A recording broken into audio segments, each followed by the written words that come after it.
நம்ம சேனலில் வந்து இன்றைக்கி மட்டன் பிரியாணி தாங்க செய்ய போகிறோம். இது எப்படி செய்யுதுன்னு இப்போ பார்க்கலாம். அதுக்கு ஃபஸ்ட்டு வந்து மட்டனை வந்துட்டு நம்ம வேக வச்சு நான் எடுத்துகிட்டேன் ஏற்கனவே வந்துட்டு இதில் வந்துட்டு நான் மஞ்சத்தூள், கொஞ்சம் உப்பு, ஒரு அரை டீஸ்பூன் மிளகாத்தூள் போட்டு 1 கிலோ மட்டன் இதை வந்து வேக வச்சு எடுத்து வச்சுட்டேன்.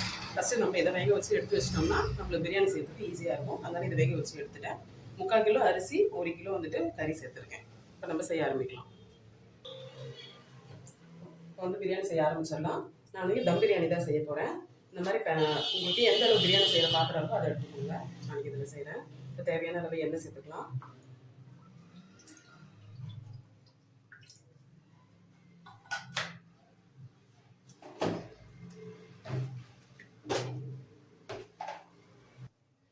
இப்போ பார்த்தீங்கன்னா எண்ணெய் காஞ்சிருச்சு. இதில் வந்துட்டு 2 பிரிஞ்சி எல்லாம் வந்து கிள்ளி வச்சுருக்கேன், இதை சேர்த்துக்கிறேன். அப்புறம் பார்த்தீங்கன்னா ஒரு 3 துண்டு பட்டை, ஏலக்காய் ஒரு 3, இதே வந்து கிராம்பு வந்து ஒரு 4-5 கிராம்பு.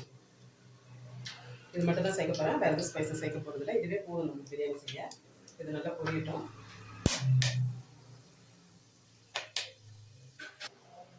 இது கூட பச்சை மிளகாய் ஆட் பண்ணிக்கலாம். ஒரு 5 பச்சை மிளகாய் எடுத்துருக்கேன். அந்த நடுவில் அந்த மாதிரி கீரி வச்சுருக்கேன். இல்லாட்டி உங்களுக்கு மேலே தெரிச்சிடாதுல, இந்த மாதிரி கீரி வச்சுருக்கேன். அதுக்கப்புறம் வெங்காயம் சேர்த்துக்கலாம். நான் வந்து மீடியம் சைஸ் வெங்காயம் வந்துட்டு ஒரு 5 வெங்காயம் எடுத்துருக்கேன். அதே நீல வாக்கில் கீரி வச்சுருக்கேன். இதையும் சேர்த்துக்கலாம்.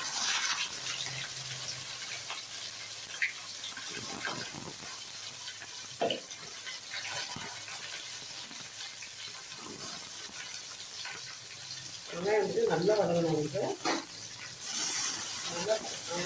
நல்லா வதங்கணும், பொன்னிறமாக வரணும். அந்த அளவுக்கு நல்லா வதக்கி எடுத்துக்கோங்க வெங்காயத்தை. அதெல்லாம் வெங்காயம் நல்லா வதங்கிடுச்சு. இந்த அளவுக்கு நம்மளுக்கு வதங்கி இருக்கணும். ஒரு தக்காளி சேர்த்துக்கலாம். நம்ம எந்த அளவு வெங்காயம் எடுத்தோமோ அதுலேருந்து ஒரு தக்காளி வந்து கம்மியாகவே சேர்த்துக்கலாம். தக்காளி கம்மியாக இருந்தால் போதும். மிக்கலாம் நீங்கள் வந்து 2 ஒரே அளவு சேர்த்துக்கலாம், இல்லை கம்மியாக சேர்த்துக்கலாம். உங்களுக்கு இது பண்ணாது. நான் வந்து 5 வெங்காயம் போட்டேன்னா 4 தக்காளி சேர்த்துருக்கேன். தக்காளியும் போட்டாச்சு. உப்பு சேர்த்துக்கலாம். இப்போ பிரியாணி தேவையான அளவு உப்பே சேர்த்துட்டேன். அப்புறம் பட்டாட்டி நம்ம சேர்த்துக்கலாம். இப்போ தக்காளி வந்து நல்லா வதங்கட்டும். நம்ம வெங்காயம் வந்துட்டு வதக்க ஆரம்பிக்கும் போதே அரிசி வந்துட்டு தண்ணியில் போட்டுக்கணும். அப்போ தான் ஊறி வரது கரெக்டாக இருக்கும். அரிசி வந்து நான் ஊற வச்சிட்டேன். வெங்காயம் தாளிக்க ஆரம்பிக்கும் போதே அரிசி வந்து ஊற வச்சிட்டேன். நீங்களும் அதே மாதிரி ஊற வச்சிங்கன்னா நம்ம போடுற டைமில் கரெக்டாக இருக்கும். இது கூடவே நம்ம இஞ்சி பூண்டு ஆட் பண்ணிக்கலாம். தக்காளி கூடவே சேர்ந்து வதக்கிடலாம். ஒரு 3 டீஸ்பூன் வந்துட்டு இஞ்சி பூண்டு பேஸ்ட் வந்து ஆட் பண்ணிக்கிறேன்.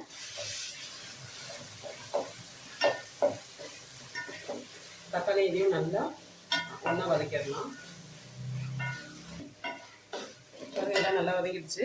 இப்போ வந்து புதினா கொத்தமல்லி ஆட் பண்ணிக்கலாம். புதினா ஒரு கைப்பிடி, கொத்தமல்லி ஒரு கைப்பிடி.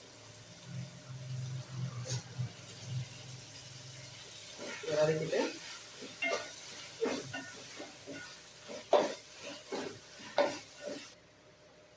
நம்ம மிளகாத்தூள் ஆட் பண்ணிக்கலாம். 1 ஸ்பூன் அளவு தனி மிளகாத்தூள் சேர்த்துருக்கேன். 3/4 டீஸ்பூன் அளவு காஷ்மீரி மிளகாத்தூள் சேர்த்துருக்கேன். நல்லா கலர் கொடுக்கறதுக்காக.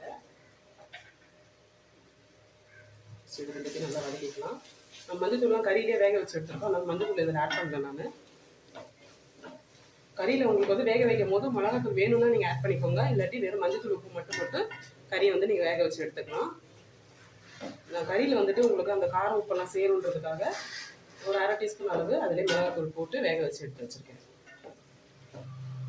நல்லா எண்ணெயிலே வதக்கியாச்சு. இது கூட தயிர் சேர்த்துக்கலாம்.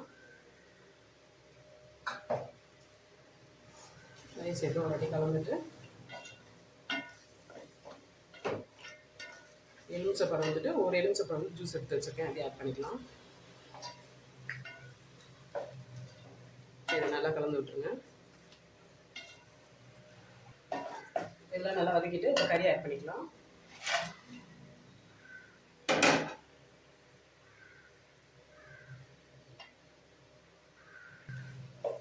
இதில் வந்துட்டு மட்டனை சேர்த்துட்டு நல்லா வதக்கி விட்டுருங்க.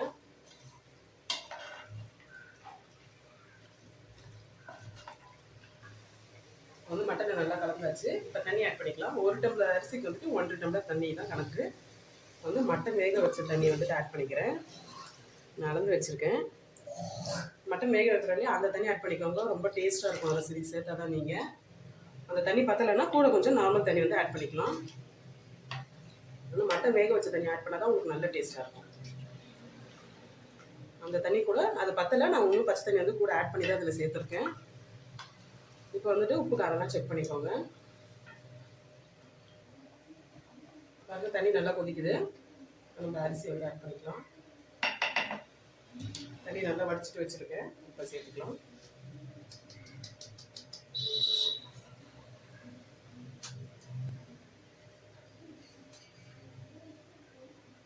சேர்த்துட்டு இப்படி கலந்து விட்டுலாம்.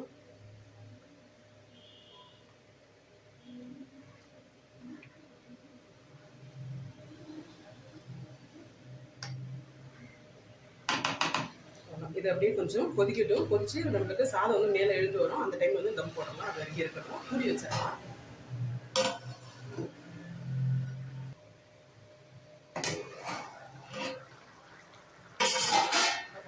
சாதம் வந்துட்டு இந்த மாதிரி இருக்கணும்.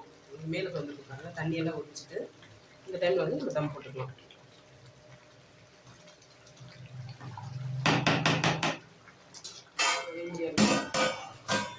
நான் வந்து தோசைக்கல் வந்து ஆல்ரெடி வந்து ஹீட் பண்ணி வச்சுருக்கேன். இப்போ அது மேலே வந்துட்டு இதை அப்படியே எடுத்து வச்சிடணும்.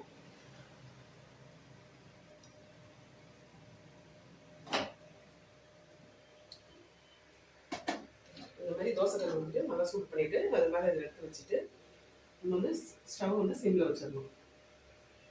வச்சுட்டு ஒரு 20 to 25 நிமிஷம் நீங்கள் எதுவுமே பண்ண வேண்டாம். இது மேலே வந்துட்டு வெயிட் மட்டும் வைக்கணும். இந்த மாதிரி வச்சுட்டு ஒரு 20 to 25 நிமிஷம் அதை டிஸ்டர்ப் பண்ணவே வேண்டாம். அது அப்படியே இருக்கட்டும். அதுக்கப்புறம் பார்க்கலாம். சூப்பரான நம்மளுக்கு மட்டன் பிரியாணி வந்து ரெடி ஆகிடும். அதுக்கப்புறம் பார்க்கலாம். பார்த்தீங்கன்னா கரெக்டாக ஒரு 25 நிமிஷம் ஆயிடுச்சு. நம்ம ஸ்டவ் ஆஃப் பண்ணிடலாம்.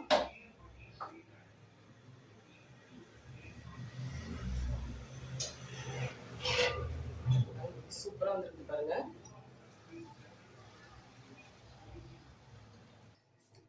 இது மேலேயே ஒரு ஸ்பூன் அளவு நெய் மட்டும் சேர்த்துக்கிறேன். நான் ஃபஸ்ட்டு நெய் எதுவும் சேர்க்கல, இப்போ லாஸ்ட்டாக சேர்க்குறேன். அது மட்டும்தான் லைட்டாக அப்படியே கலந்து விட்டுறணும். பாருங்கள் வேறு வேறையாக அவ்வளோ சூப்பராக இருக்குது பாருங்கள். உதிரியா